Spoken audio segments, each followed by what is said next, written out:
आपका स्वागत है। आज के वीडियो में हम आपको डायरेक्ट सेलिंग गाइडलाइन 2021 के बारे में बताने वाली हूँ। तो यह वीडियो आपके लिए इम्पोर्टेंट है। तो दोस्तों चलिए हम स्टार्ट करते हैं। Direct selling guideline 2021। हमारा पहला रूल है, नए नियम डायरेक्ट सेलिंग संस्थाओं के लिए विभिन्न आवश्यकताओं का भी पालन करते हैं। उपभोक्ताओं के लिए शिकायत दर्ज करने के लिए उनके पास एक तंत्र होना चाहिए। यह शिकायत तंत्र ऑनलाइन या प्रत्यक्ष विक्रेता के कार्यालय के माध्यम से सुलभ होना चाहिए। और हमारा दूसरा रूल है, नए नियम में यह भी आवश्यक है कि प्रत्यक्ष बिक्री संस्थाएं सभी विक्रेताओं और उनके विवरण जैसे कि उनके ईमेल और पहचान के प्रमाण का रिकॉर्ड इन आवश्यकताओं से यह सुनिश्चित करने में मदद मिलेगी कि उपभोक्ताओं को धोखाधड़ी वाली कंपनियों से बचाया जाए। और हमारा तीसरा रूल है, नए नियमों के अनुसार डायरेक्ट सेलिंग संस्थाओं को उन सभी उपभोक्ताओं का रिकॉर्ड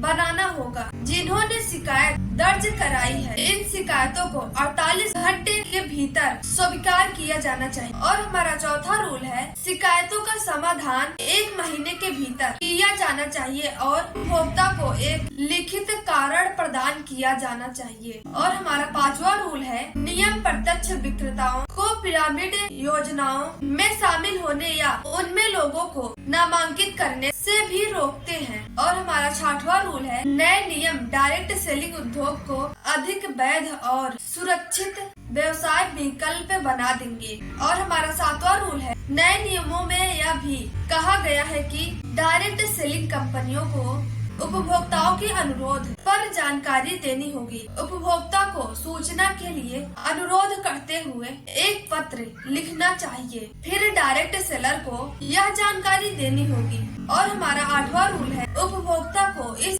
जानकारी का अनुरोध करने में सक्षम होना चाहिए और प्रत्यक्ष विक्रेता को 90 दिनों के भीतर शिकायत का जवाब देना होगा। नए दिशा निर्देशों का उद्देश्य उपभोक्ताओं के लिए स्थितियों में सुधार करना और उद्योग को बढ़ाने में मदद करना है। और हमारा 9वां रूल है, डायरेक्ट सेलिंग सेक्टर में कुछ महत्वपूर्ण बदलाव आ रहे हैं। नए नियम सही दिशा में एक बड़ा कदम होगा। और हमारा 10वां रूल है, नए नियम यह भी अनिवार्य करते हैं कि प्रत्यक्ष बिक्री संस्था उपभोक्ताओं को उनके द्वारा पेश किए जाने वाले उत्पादों और सेवाओं के बारे में जानकारी प्रदान करती है। इसमें उनकी संपर्क जानकारी, ईमेल पता और फैक्स नंबर शामिल है। इसके अलावा नए नियम यह भी अनिवार्य करते हैं कि प्रत्यक्ष विक्रेताओं को उपभोक्ताओं को नोडल विभाग में शिकायत दर्ज करने के लिए एक तंत्र प्रदान करना चाहिए। और हमारा 11वां रूल है, यह तंत्र उपभोक्ता को किसी उत्पाद या सेवा के बारे में शिकायत करने और त्वरित प्रक्रिया प्राप्त करने में मदद करेगा। और हमारा 12वां रूल है, प्रत्यक्ष बिक्री संस्थाओं को कानून का अनुपालन सुनिश्चित करने के लिए